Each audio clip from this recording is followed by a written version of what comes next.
रक्षकहीन माम त्यक्तुम न अर्हसि, मेरा त्याग मत करो। विचक्षवा, बेटा जरा आँख खोल करके देखो।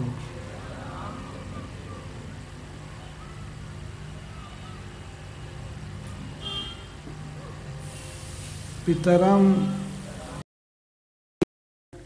वज्र द्वारा त्रिशूल को और उनके उस भुजा को भी काट दिया।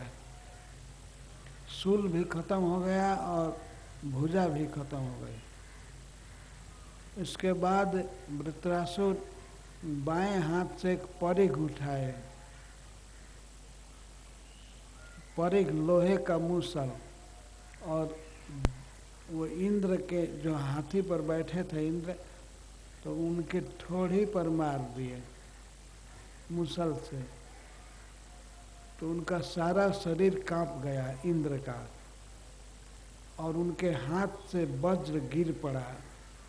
हाथ कांप गया, वज्र गिर पड़ा। तो वृत्रासुर के सामने गिरा था, इसीलिए वे लज्जा के कारण उस वज्र को उठा नहीं रहे थे। तो उसके लिए वृत्रासुर प्रार्थना किए, आप वज्र को उठाइए, कोई बात नहीं, गिर गया तो क्या हुआ। लेकिन इंद्रो न वज्रम जगृहेर विलज्जित च्युतम स्वहस्तात अरिसन्निधौ पुनः। शत्रु के सामने वज्र गिर गया था, इसलिए उठा नहीं रहे थे। और वृत्रासुर बार बार इसकी प्रार्थना कर रहे थे कि आप वज्र उठाइए, इस समय विषाद का नहीं है, इस समय विषाद मत कीजिए, इसको उठाइए और मेरा वध कीजिए। तो इंद्र कहने लगे, नहीं नहीं, अब मुझे आशा नहीं है कि मैं विजयी होऊंगा। लेकिन वृत्रासुर कह रहे थे विजय होगी। देखिए, इस संसार में केवल एक ही पुरुष है कि सब समय उसकी विजय होती है। मेरी विजय हमेशा नहीं होगी। आप मत सोचिए कि मैं आपका वध करूंगा, आप मेरा वध करेंगे। आप वज्र उठाइए, वज्र उठाइए। हथियार लेकर युद्ध करने वाले पुरुषों की सब जगह विजय नहीं होती है, सब समय और सब जगह विजय नहीं होती है, कहीं कहीं विजय होती है। एक ही पुरुष की सर्वत्र विजय होती है, वो है भगवान विष्णु कृष्ण। वही सब जगह विजयी होते हैं।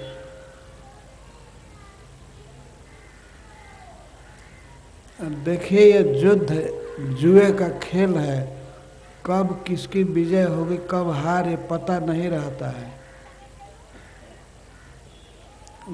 और इस विषय में आप मेरा उदाहरण लीजिए।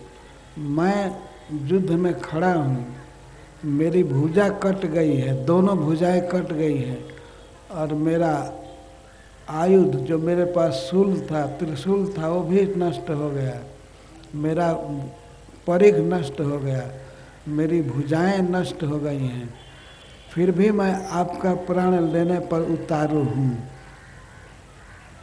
आप इतना हताश मत होइए इंद्रदेव, अभी तो आपके पास वज्र है, हमारे पास तो कुछ भी नहीं है, फिर भी मैं आपका प्राण लेना चाहता हूँ, मैं युद्ध में डटा हूँ। आप वज्र उठाइए, मेरा वध कीजिए। लेकिन इंद्र वज्र उठा नहीं रहे थे, उठा लिए लेकिन चला नहीं रहे थे। तो इस प्रकार का उल्बण भयानक युद्ध हुआ था वृत्रासुर में और इंद्रदेव में। इंद्र आश्चर्यचकित हो गए उपदेश सुन करके। खल्विदम महदाश्चर्यम, ये बहुत आश्चर्य की बात है कि आप रजोगुणी स्वभाव के हो करके भी भगवान वासुदेव में इतने दृढ़ भक्त हैं। तो इतना भयानक युद्ध हो रहा था और उसमें वृत्रासुर की ऐसी अचल निष्ठा थी।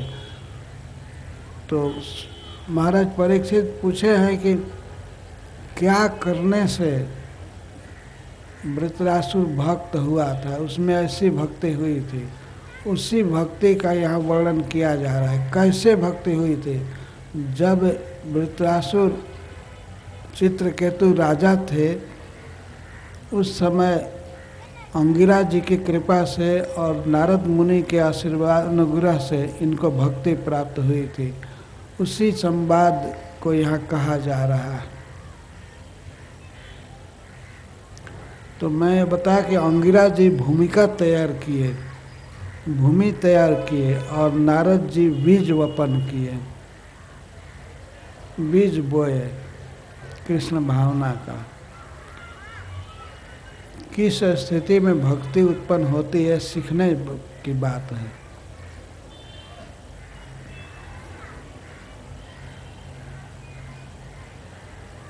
तो उन्होंने चरु बना करके दिया, तो राजा की जो सबसे श्रेष्ठ रानी थी, ज्येष्ठा श्रेष्ठा या राज्ञो महिषीणाम च भारत। सुखदेव जी महाराज परीक्षित को भारत संबोधित कर रहे हैं। हे भरत वंशी जो परीक्षित,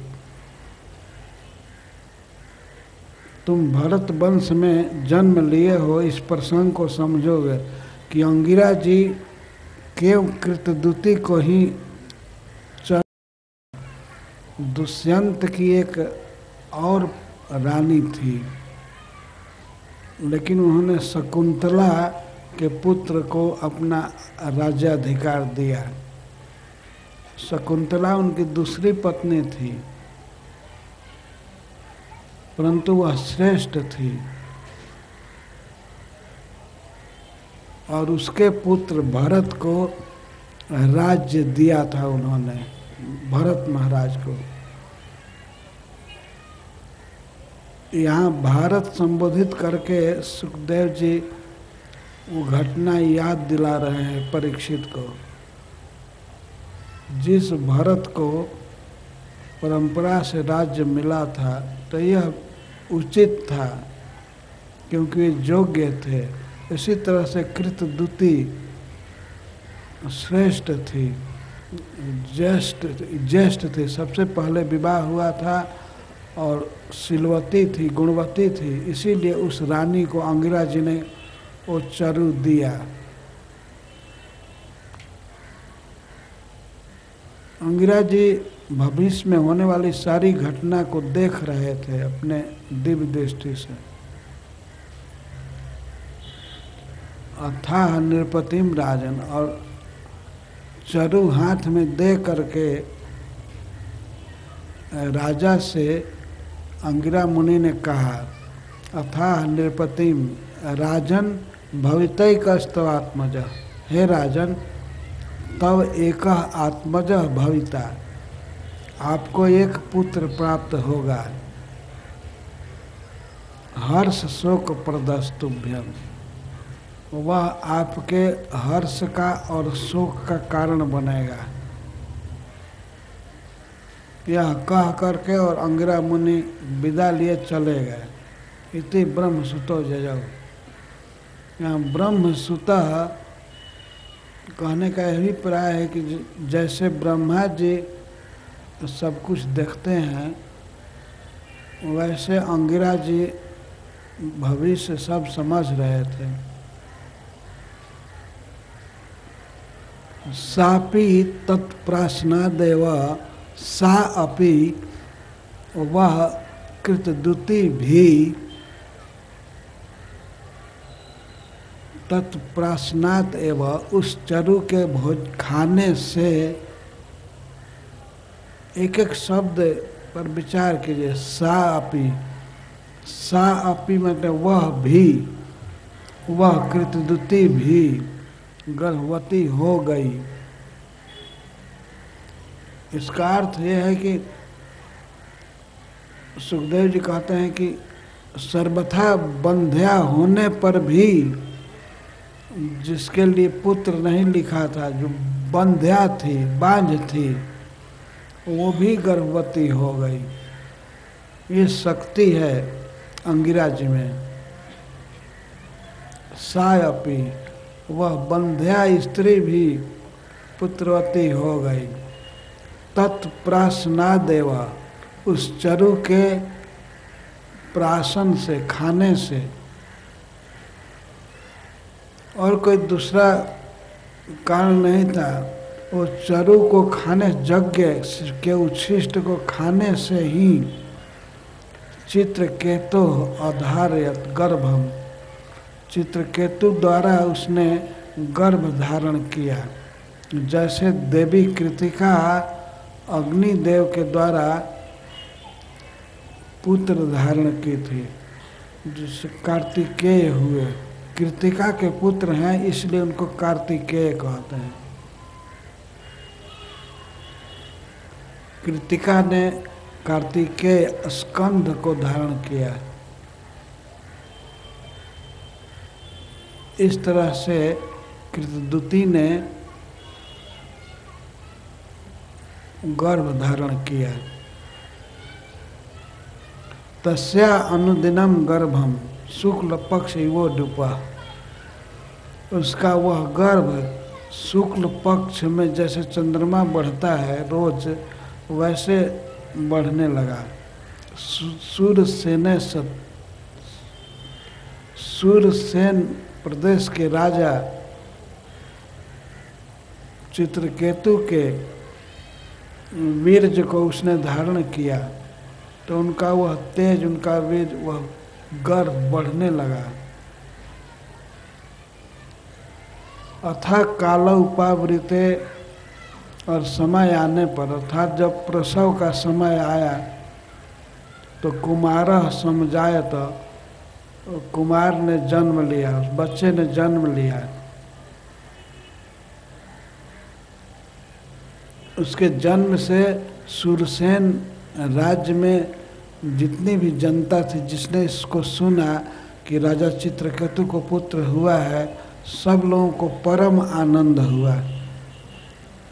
परमामुदम लेव, परम आनंद हुआ। तो सब जगह पूरे राज्य में पुत्रोत्सव मनाया जा रहा था, जन्मोत्सव मनाया जा रहा था। घर घर में बधाई बज रहे थे, सब लोग दान कर रहे थे, और राजा तो विशेष रूप से, हृष्टो राजा अत्यंत प्रसन्न थे, और उन्होंने तुरंत स्नान किया। स्नान करके इसके बाद तिलक आदि किया, वस्त्र आभूषण पहन करके अलंकृत हो गए, अपने को सजाए।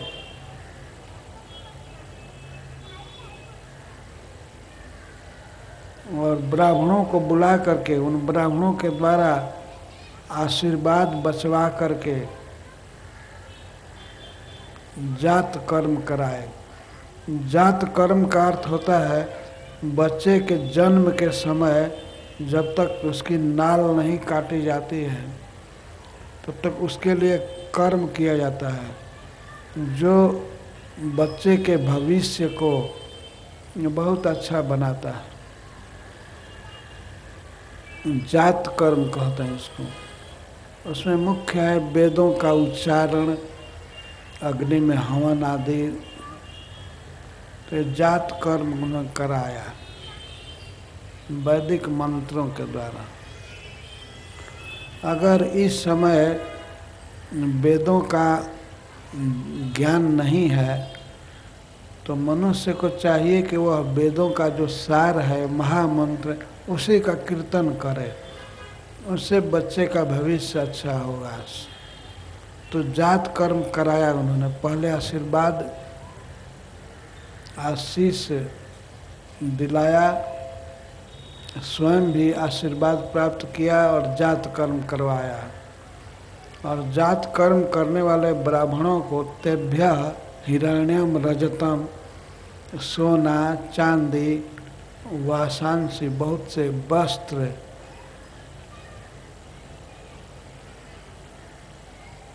आभरणानि और अलंकार दान दिया।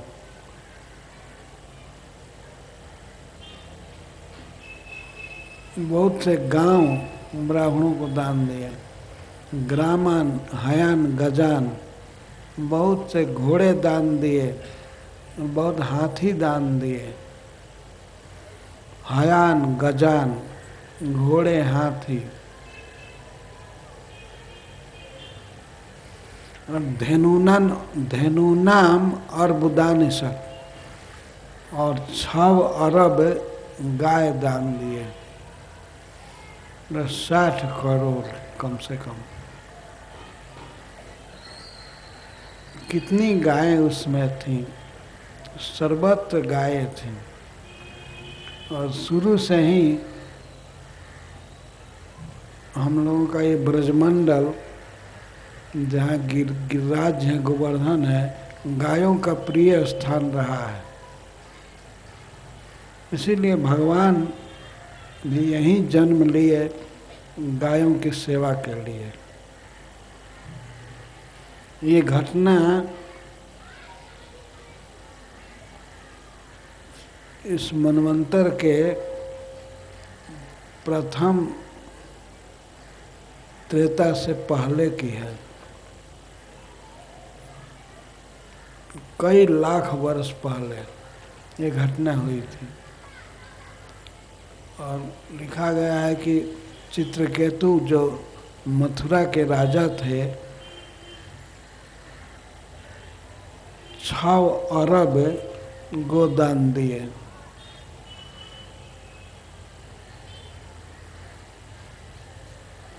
तो गायों का वास स्थल है, बहुत प्रिय स्थान है गाय का और गोपाल का।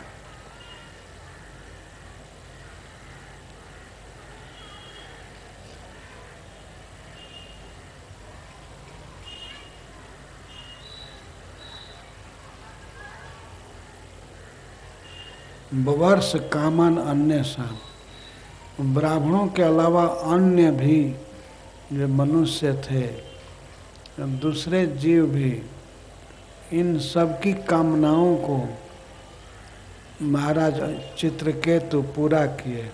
बवर्ष, वे जो चाहते थे उनके अर्थ को, उनके अभीष्ट को बवर्ष वर्षा किए। जैसे बादल वर्षा करता है, पर्जन्य मेघ सबके खेत में पानी बरसा देता है समान भाव से, वैसे उन्होंने ब्राह्मणों को तो दान दिया ही, लेकिन अन्य सबको बिना भेदभाव के सबकी कामना के अनुसार दान दिया।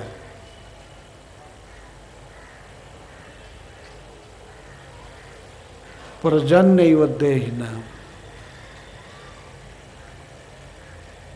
इस प्रकार से बालक का जन्म हुआ। अब किस प्रकार उसका मरण हुआ, ये कथा कह रहे सुखदेव जी।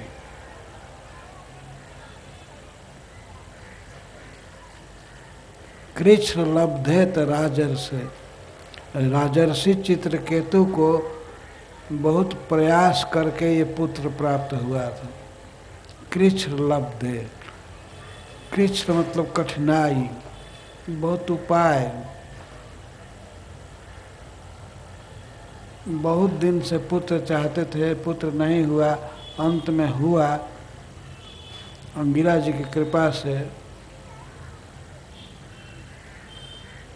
तो उस तनय में, उस पुत्र में पिता की बहुत आसक्ति हुई। कृष्ण लब्धेत राजर्षे तनय अनुदिनम पितुः,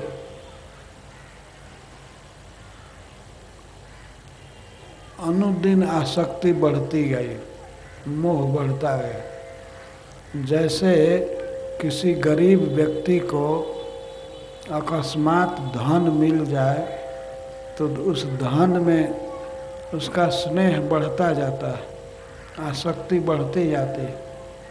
इसी प्रकार से पुत्र में चित्रकेतु की आसक्ति बढ़ती गई।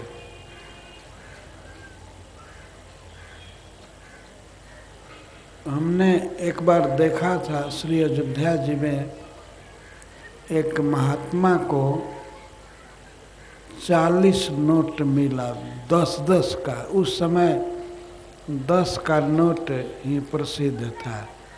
100 का नोट कोई कोई प्राप्त करते थे, बहुत मुश्किल था। उसको पहले नंबरी कहते थे 100 के नोट को।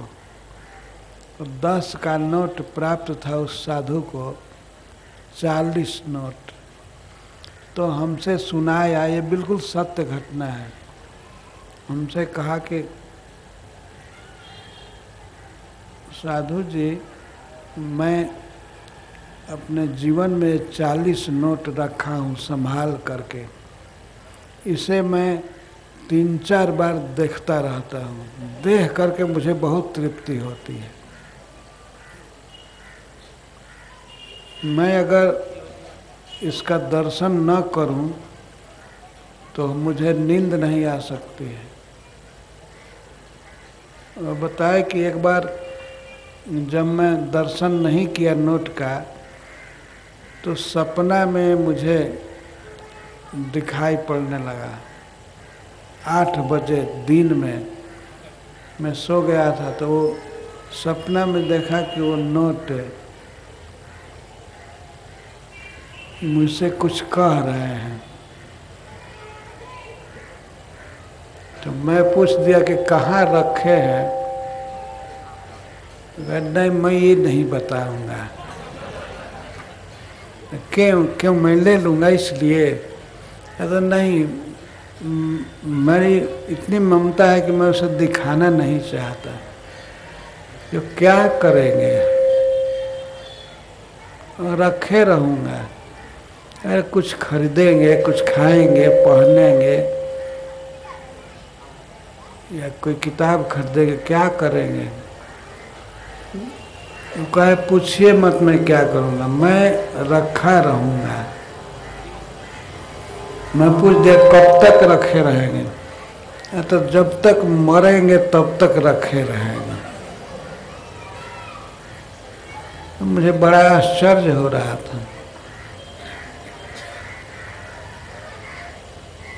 साधारण कागज में इतनी आसक्ति। चूँकि वे बहुत गरीब साधु थे, उनको 4000 रुपया मिल गया था। 10-10 के 40 नोट, 4000 होगा ना।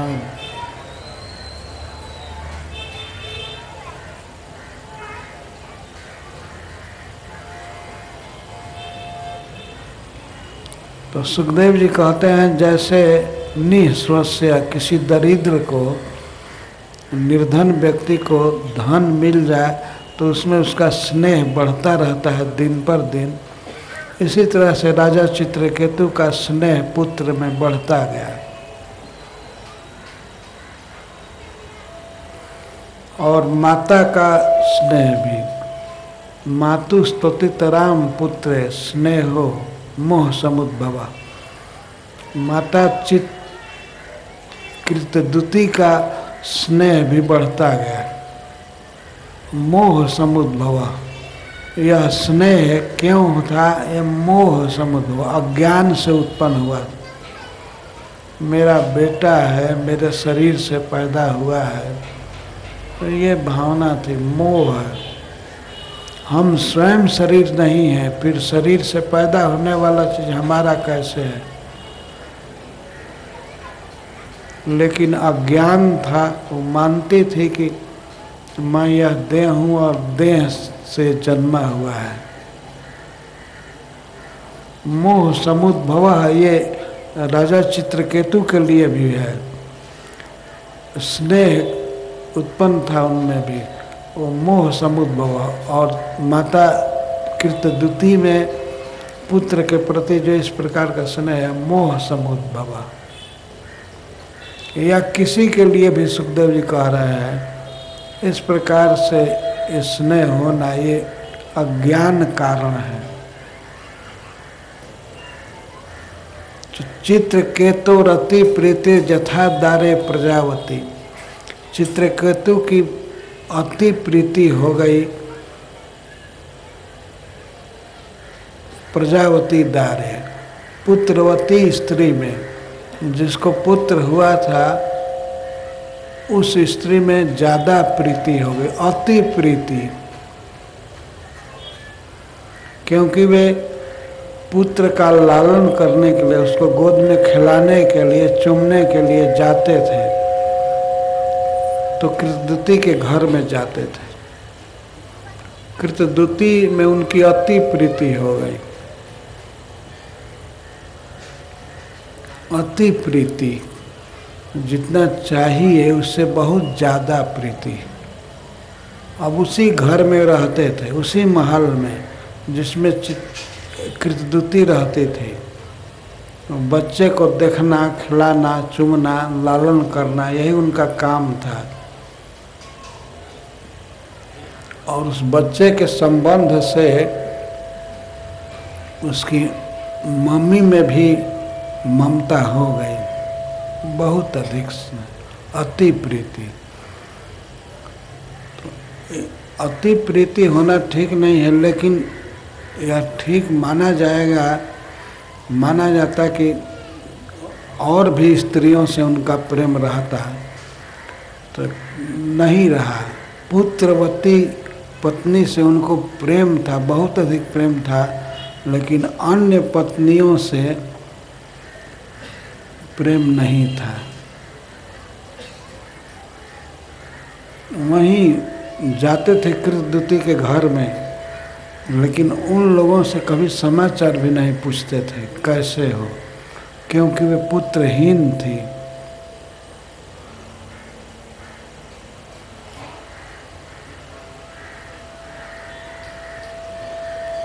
इस कारण से राजा चित्रकेतु की वे पत्नियां पर्यतप्यन बहुत दुखी रहती थीं। आत्मानम गर्हयन्त, अपने को अपनी निंदा करते थे कि हम तो किसी काम की नहीं हैं। अभ्यसूया, और कृतदूती के प्रति दोषारोपण करती थी कि ये जो यज्ञ हुआ तो ये खीर क्या थोड़ा थोड़ा सबको नहीं बांटा जा सकता था। लेकिन इस कृतदूती ने उस साधु से आग्रह करके सब ले लिया खीर। हम भी थोड़ा खाई होती तो हमको भी पुत्र हुआ होता, लेकिन ये इसकी बदमाशी है। वास्तव में कृतदूती ने कुछ भी नहीं कहा था, उस महात्मा ने जो उचित था उस दिया। सबसे ज्येष्ठ थी, सबसे पहले विवाह हुआ था और गुणों में भी सबसे श्रेष्ठ थी, इसीलिए उन्होंने दे दिया। लेकिन वे लोग दोषारोप करती थी आपस में। और 1 करोड़ रानियां थीं जो कहाँ पर मीटिंग की, कोई ऐसा भवन नहीं था, बड़ा हाल जिसमें सब अंट जाएं। इसीलिए अनुमान किया जाता है कि वो तो पूरे विश्व से आई थी 1 करोड़ लड़कियां, अलग अलग देश से, कोई अमेरिका से, कोई कनाडा से, कोई केनिया से, कोई चाइना से, कोई भारत से, मतलब भारत के भिन्न भिन्न प्रदेश से। तो अपने अपने प्रतिनिधि को भेज दी थी मीटिंग में कि तुम जा कर के सुनो। तो उसमें बोल रही थी कोई स्त्री कि हम तो किसी काम की नहीं हैं, हमारा केवल नाम है कि हम रानी हैं, लेकिन हम दासी से भी गई बीती हैं।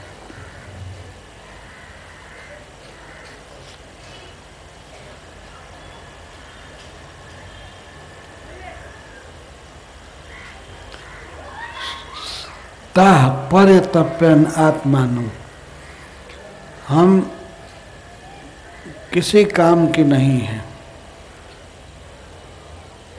और ये तो कहती ही थी, इसके बाद कहने लगे कि ये जो कृतदूती है इसी ने सब कुछ किया है, इसकी चाल देखो। उस महात्मा को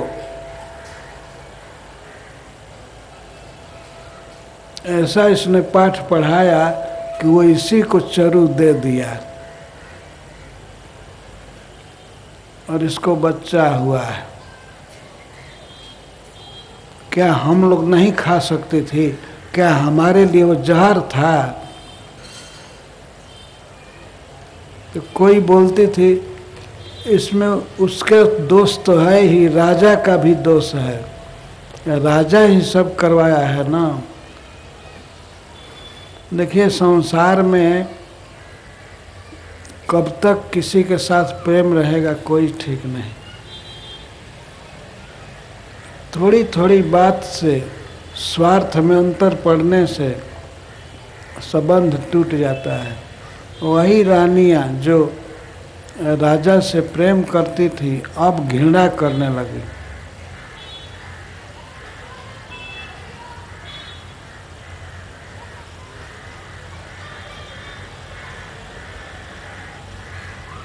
आन पत्तेन दुखेन राज्ञश्चादारेण च राज्ञश्चानादरेण च। एक तो दुख था उन स्त्रियों को कि हमको बेटा नहीं है, और दूसरा दुख राजा का अनादर था, राजा आदर नहीं करता था। यहाँ तक कभी पूछता भी नहीं था कि भोजन किया कि नहीं, और दिवाली पर भी या हरियाली तीज पर भी कभी वस्त्र के लिए पूछा नहीं, कभी घर में मिठाई नहीं लाया, और प्रतिदिन पुत्रवती कृतदूती के घर में जाता था और बहुत सा भेंट लेकर के। तो इस तरह राजा के द्वारा बड़ा अनादर हुआ। वे अनादर मान रही थी इसलिए कि पहले राजा ने बहुत आदर किया था, लेकिन अब आदर नहीं कर रहा है, तो उनको ये बहुत बात फील होने लगी, बहुत दुखी होते थे। धिग प्रजाम स्त्रियम पापा, धिक्कार कर, उस स्त्री को धिक्कार है जो पुत्रहीन है। पत्युश्चाग्रह सम्मता, वह पति के लिए अब योग्य नहीं होती है, पति उसको नहीं पूछता है। और अगृह सम्मता, यहाँ तक कि अब घर में रहने लायक भी नहीं समझता है। वो चाहता है कि ये घर छोड़ करके कहीं वन में चली जाए, वनवास दान दे दिया। इससे तो अच्छा है कि इस महल से निकल करके हम कहीं वन में रहें।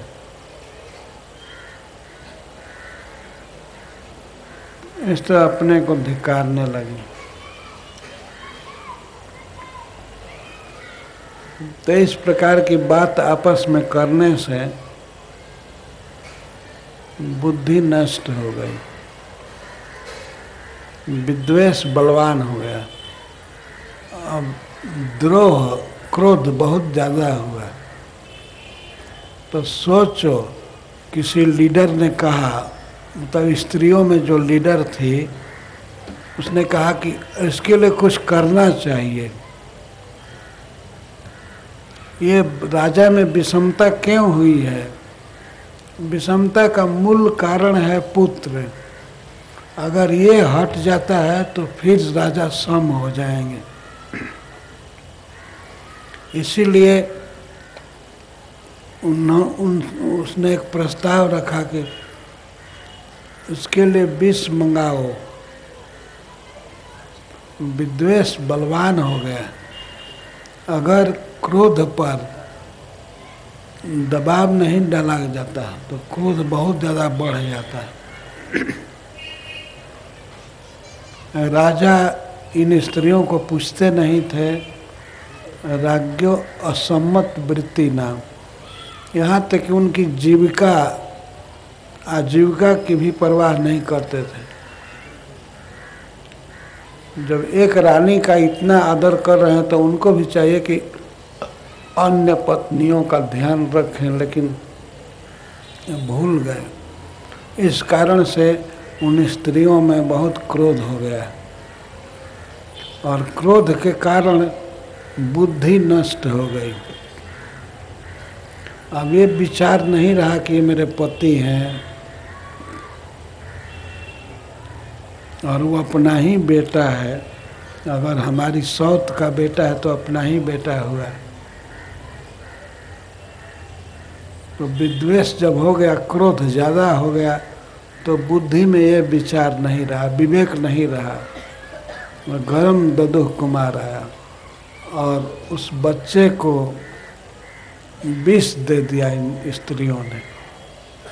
सुखदेव जी कहते हैं स्त्रियों दारुण चेतसा, स्त्रियां बहुत कठोर हृदय की होती हैं। वैसे स्त्रियों के विषय में कहा गया है कि स्त्रियां बहुत कोमल हृदय की होती हैं, लेकिन जब क्रोध आता है तो वे प्रचंड रूप धारण कर लेते हैं। उस बच्चे के प्रति नफरत हो गई कि इसी के कारण राजा विषम व्यवहार कर रहा है। तो उन लोगों ने विष दे दिया बच्चे को। गरम ददुह कुमाराय दुर्मर्षा नृपतिम प्रति, राजा के व्यवहार को वे सहन नहीं कर पाए। असहनशीलता के कारण बच्चे को जहर दे दिया। तो बच्चा बहुत देर तक सोया रहा, रोज की अपेक्षा ज़्यादा। तो रानी कृतदुति देखती थी कि बच्चा सोया है, तो उसको देखते रहती थी। देखती हुई वो घर में इधर उधर विचरण कर रही थी, घर का काम कर रही थी। उसको ये पता नहीं था कि बच्चा मर चुका है। वो जानती थी बच्चा सो रहा है। तो बहुत देर तक सोए रहने के कारण वो अब धात्री से, जो उस बच्चे को कभी कभी दूध पिलाती थी, कभी कभी अपना स्तन पिलाती थी, उस धात्री को प्रेरित किया। कहा कि उसका नाम भद्रा था कि भद्रे तुम जाओ बच्चा को उठा लाओ, वो बहुत देर तक सोया रहा। तो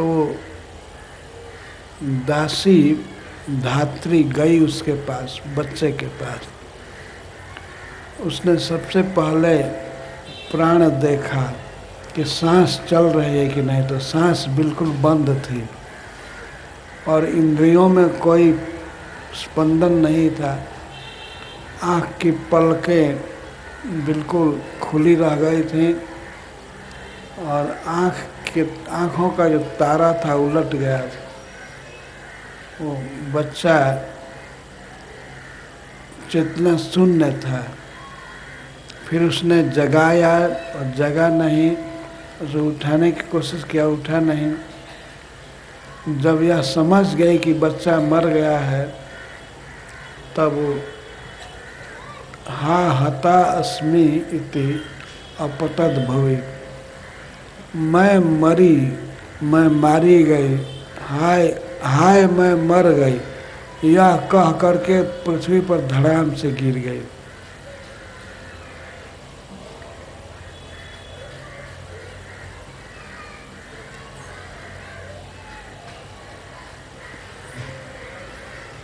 बच्चा मर गया, इसका मतलब मैं मरी, मैं मारी गई, ये कह करके रोने लगे और छाती पीट पीट करके रोने लगे जोर से। तस्याह तदा कर्ण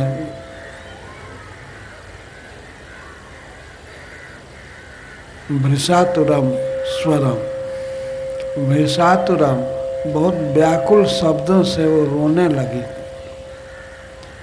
तो उसके शब्द को सुना कृतदुति ने, उसके शब्द को सुन करके वो आई वहाँ। रागी प्रविश्य उस घर में प्रवेश करके उसने देखा कि मेरा बच्चा मर गया है। तो उसको मरा हुआ देख करके अब वो पपात वो धड़ाम से गिर पड़ी। उसके बाल बिखर गए और वस्त्र हट गया सिर से, विभ्रष्ट शिरोरुहाम्बरा। उसके बाल बिखर गए और उसके वस्त्र अस्त व्यस्त हो गए। वो बहुत जोर से रोने लगे। उसके रोने की ध्वनि सुना अंतःपुर के सभी नर नारी। राजा के अंतःपुर में जहाँ रानियाँ रहती हैं तो बहुत से सेवक या ब्राह्मण वहाँ रहते हैं, जैसे पुरोहित और सेवक आदि। तो उन लोगों ने सुना, बहुत सी नारियों ने सुना। वे सब दौड़ करके आए, देखे क्या हुआ। तो बच्चा मर गया था। तो तुल्य व्यथा थी उनको। राजा का पुत्र मरा है तो उनको भी बड़ा दुख था। तो वे सब रोने लगे। और रोने लगे तो वे स्त्रियां भी जिन्होंने विष दिया था वे भी आ करके और नाटक करने लगी रोने का, मिथ्या रोने लगे। ताश्चरुदु व्यलिकम कृतागस, जिन्होंने अपराध किया था, बच्चे को विष दान दिया था, वे सब आकर भी रोने लगे। अपना पाप छिपाने के लिए रोने लगे। अगर नहीं रोती तो लोग पूछते कि ये क्यों नहीं रो रहा है, सबको दुख है, इसको क्यों नहीं दुख है। इसलिए वो भी अब रोने का नाटक करने लगी। स्त्रियां रोने में बहुत कुशल होती हैं।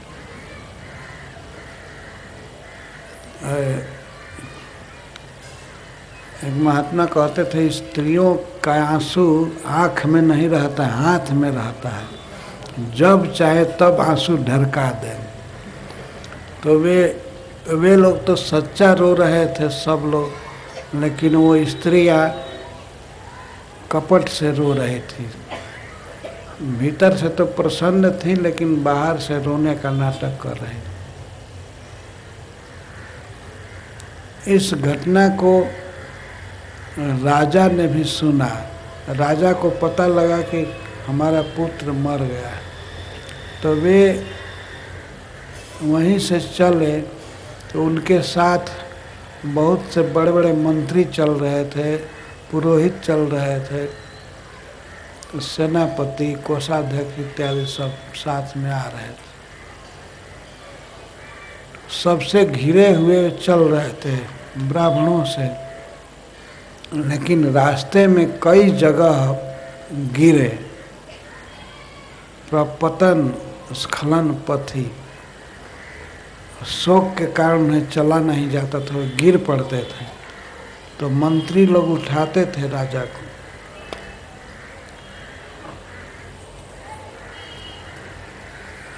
चलते समय कभी कभी वे पैर उनका फिसल जाता था, वे लोग संभालते थे, पकड़ करके चल रहे थे। इतना शोक हो गया पुत्र के लिए। और जब आए पुत्र के पास तो पुत्र के पाद मूले चरण के निकट ही धड़ाम से गिर पड़े। पुत्र के बिना इतना दुख नहीं था जितना पुत्र प्राप्त होने पर दुख हो गया। बहुत विलाप, बहुत शोक करने लगे। रानी ने जब देखा और पुत्र मर गया है, तो एक पत्नी के लिए, एक स्त्री के लिए यही धन है ना, पति और पुत्र। पति बेहोश हो गए हैं, मूर्छित हो गए हैं, और पुत्र मर गया है, इससे उसका शोक और बढ़ गया और रोने लगे, विलाप करने लगे। विलाप का अर्थ होता है कुछ कहना और रोना। स्त्रियां छूछे नहीं रोती हैं, कुछ कहती हुई जाती है और रोती हैं।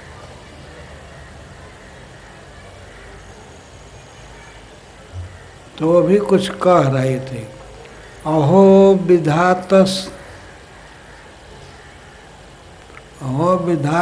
त्वमतीव बालिशो जस्तात्म सृष्टि प्रतिरूपमीहसे परे न जीवत अपरस्य या मृति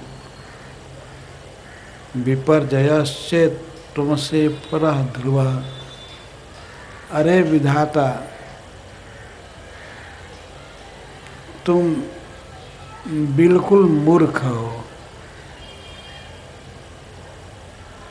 बालिश का अर्थ होता है बहुत छोटा बच्चा, और बालिश का अर्थ मूर्ख भी होता है। तो हे जगत को बनाने वाला, हे ईश्वर, तुम बहुत बुद्धिहीन हो। ये रोते समय ये कहती थी, हाय रे दैवा, तुम कितना नासमझ हो, नादान हो। क्या नादानी कर रहा हूँ। यदि भगवान कहें तो कहते हैं जस त्वात्म सृष्ट प्रतिरूप में से, तुम ऐसे मूर्ख हो कि अपनी सृष्टि के प्रतिकूल आचरण करते हो। क्या प्रतिकूल आचरण करता हूँ? कहते परे नु जीवती, पिता माता जीवित रहें और उनके सामने अपरस या मृत्यु, अपर की पुत्र की मृत्यु हो जाए, यह ठीक नहीं है। कि बड़े लोग जीवित रहें और तुरंत जन्म लेने वाला व्यक्ति या बच्चा मर जाए, ये सृष्टि के विपरीत आचरण हुआ। क्योंकि बड़े बूढ़े हैं तो उनमें सृष्टि सामर्थ्य है नहीं, और बच्चे मर जाएं वो सृष्टि करते हैं, लेकिन अब मर गए तो सृष्टि नहीं कर पाएंगे। सृष्टि करते हैं युवक लोग, वृद्ध में तो सामर्थ्य नहीं होती है कि बच्चा पैदा करे। तो बच्चे मर जाएं और वृद्ध जीवित रहे, इससे सृष्टि तो होगी नहीं। अतः तुम हे विधाता अपने सृष्टि के प्रतिकूल काम कर रहे हो, इसलिए तुम मूर्ख हो।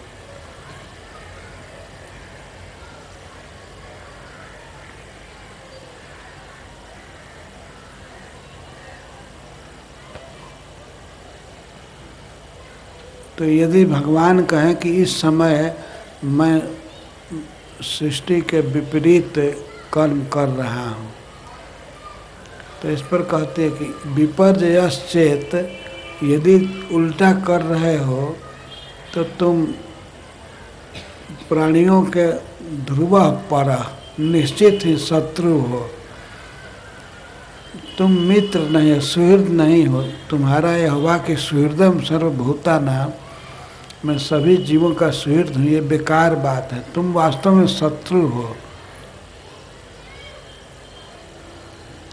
पर हो।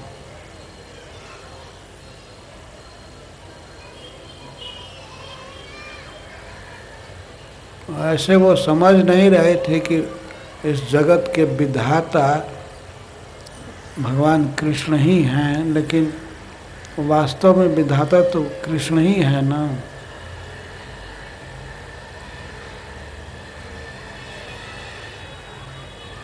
नहीं क्रमश्चेद मृत्यु जन्मन शरीर नामस्तु तदात्म कर्म भी।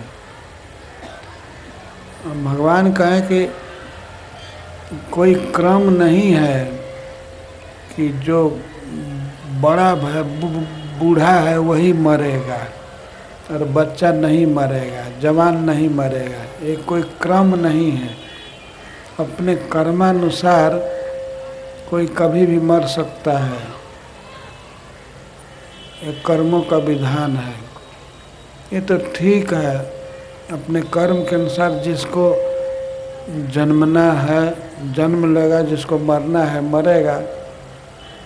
लेकिन हे विधाता, तुमने जो प्राणियों के हृदय में स्नेह उत्पन्न कर दिया है,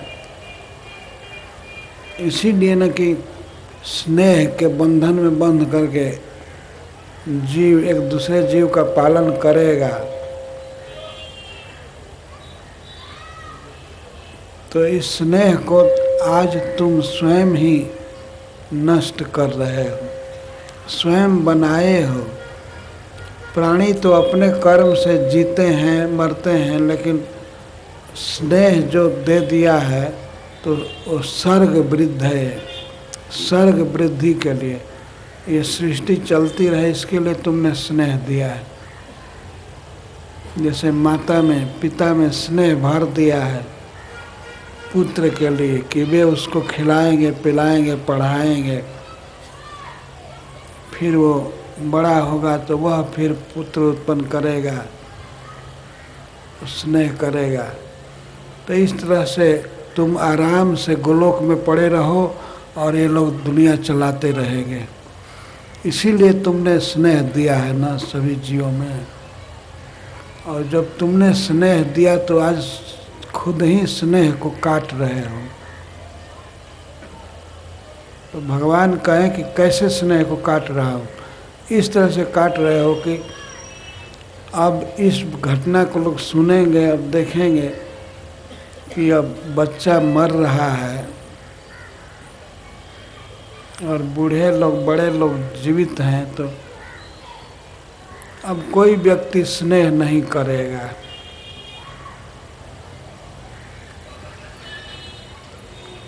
इन लोगों के अनुसार अब स्नेह करना सब छोड़ देंगे।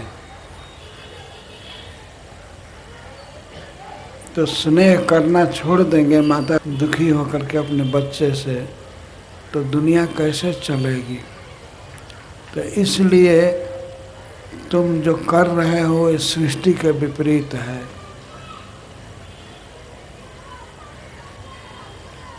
सभी जीव स्नेह के कारण अपने बच्चे को पोसते हैं, लेकिन इस तरह से तुम मारते रहोगे बच्चों को तो फिर कोई स्नेह नहीं करेगा। और इससे घाटा तुमको है कि तुम्हारे इस सृष्टि व्यापार पर बाधा आएगी, इसलिए तुम मूर्ख हो। तुम्हें ऐसा नहीं करना चाहिए। यह रोने में विलाप कर रही है।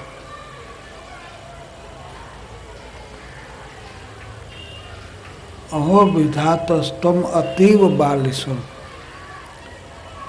तुम अति बालक हो, बहुत छोटे हो, बाल गोपाल हो।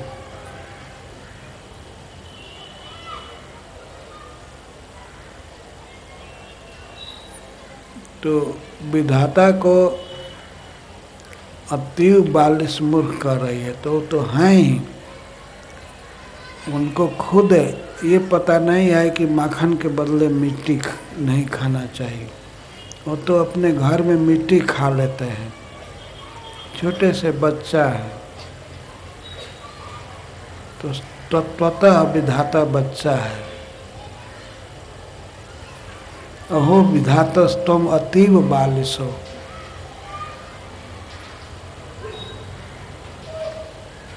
जब किसी व्यक्ति के जीवन में कोई दुर्घटना हो जाती है तो सबसे पहले भगवान को दोष देता है। यही बात भागवत में लिखी गई। अरे विधाता, अरे भगवान, तुम बड़े मूर्ख हो, तुम ठीक नहीं कर रहे हो।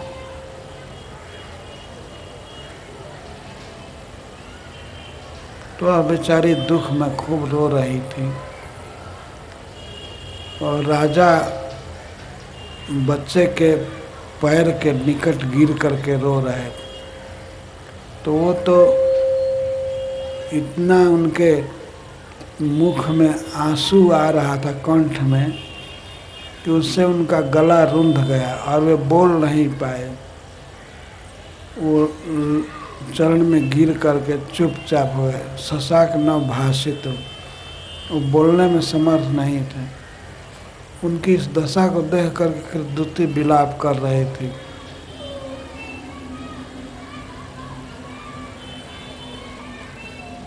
कुछ देर के बाद राजा चित्रकेतु मुक्त कंठ हुए और रोने लगे।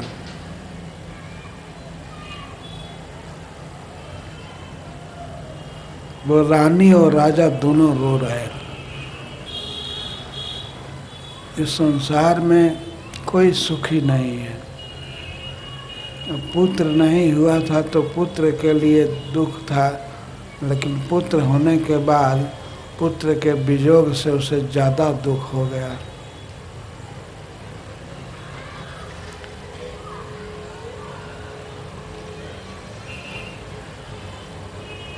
तो इसी अवसर पर फिर अंगिरा जी आए और साथ में नारद जी को लेकर के आए। राजा को सदुक्ति से, सुंदर उपदेश से वे दोनों समझाने लगे, क्योंकि राजा को सांत्वना देने के लिए कोई नहीं था। वे अनायकम थे, कोई समझाने वाला नहीं था उस दुख में, बेहोश हो रहे थे। तो अंगिरा जी आ गए नारद जी को ले करके। ये दोनों भाई उनको समझाने लगे। तो राजा पहचान नहीं पाए कि ये अंगिरा जी हैं। इतना रोए थे और आँखें मलिन हो गई थी रोते रोते, बहुत दुख में थे। इस कारण वे पहचान नहीं पाए। तो कुछ पूछते हैं कि आप कौन हैं और आपके साथ आए हुए ये कौन हैं।